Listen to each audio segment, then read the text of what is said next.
To understand the story fully, without any confusion, we shall go back to where all the nightmares came to life.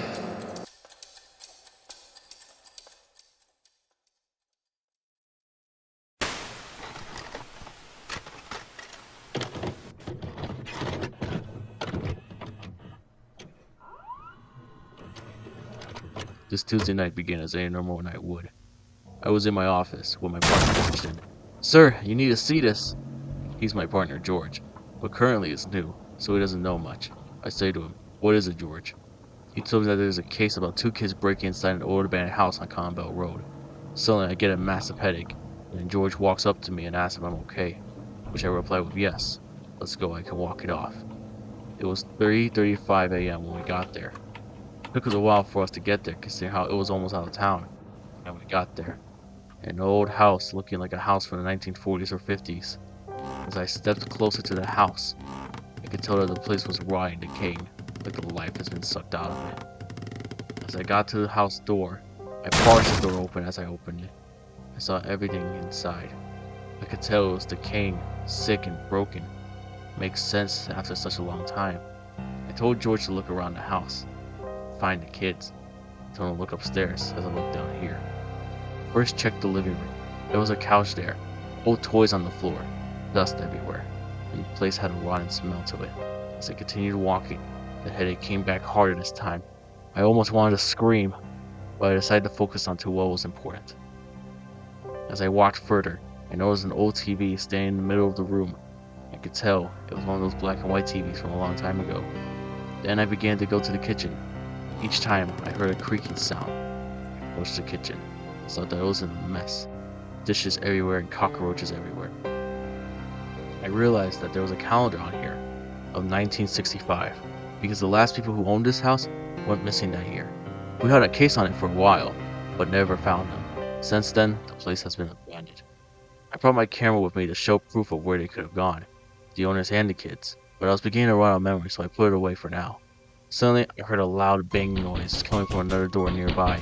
It only got louder and louder. I had to go check what was inside. It sounded like a little girl crying for help in there. So I barged the door open, found a playroom filled with toys all over the ground, like an old change-to-face clown game on the floor. Then I found a page called The End. It feels like a little kid drew this considering how poorly drawn it was. The first page says, I am Casey, and here's my friend Georgie. It shows a little girl and a boy next to each other. I feel like I've heard that name before. Casey. Maybe an investigation or case. I don't know. Maybe I wasn't there when it happened. I only entered the force 10 years ago. I should keep looking for stuff. But then, I heard a loud banging noise over and over again. Like someone was stomping their feet and they were dragging something as well. So I decided to hide and catch them off guard. But I was not prepared for what I was about to see. I saw a bag dripping with blood as it dragged across the floor. And the thing dragging it had a black, skinny shape with spiky ends on its limbs. It reeked of rotten flesh, and it had a mask that looked like a little girl's face with blank, empty white eyes and sharp teeth. It had a bald head, but on it were fingers on its head, appearing like hair on its head. There was 1, 2, 3, 4, 5, 6, and 7 fingers in total on its head as it dragged on the floor to the window. But I noticed that the bag was moving, meaning whoever was in there was still alive. I knew I had to do something, so I got out of the bed and said, Freeze! Get your hands on the ground now! The thing twisted its neck to look at me. As it looked at me with those white, blankless pupils, silence filled the room. I was in complete dread, feeling my hands shaking, seeing the creature in front of me.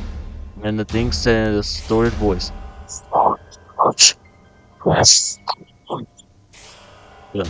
The thing jumped out of the house through the window with the body bag, heading towards the forest. I quickly called down George. He followed the thing through the forest. While on the way, we began seeing blood tracks all over the ground as we ran, trying to find the monster. But eventually, we lost him. But we found pages to what the monster had dropped, which was 4 more pages that we could use as evidence for whatever that thing was. But the worst part of it all is that I lost those kids. Even though I was in charge, I lost them to that thing. I promise to never let that happen again. To make sure of it, I will find whoever or whatever that thing is. Now the pages I found were interesting. Second page said, "Me and him loved having fun," showing the two kids playing with toys.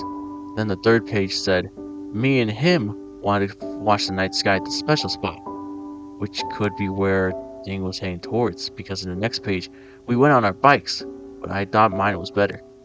But what really captured my eyes was in the page they went through the forest and with a dark figure hiding within the trees. And in the last page I got it.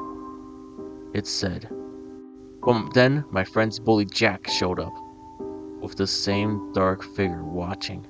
Honestly, my head's been hurting throughout this whole experience. But what confused me the most is what that thing said.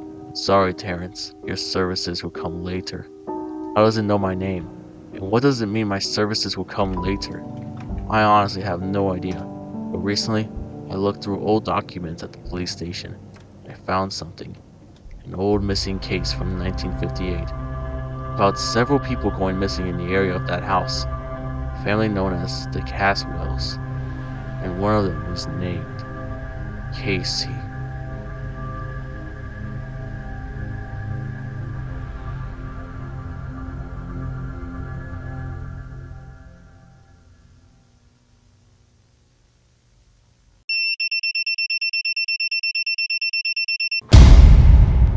Damn it! Out of all the things that would happen, I never thought it would be this. And it had to happen at the worst possible time. Damn it! Only 5 days left until they align. Until they all align. Why did it have to be him? We must make sure that bot doesn't get this guy on his hands. At any cost.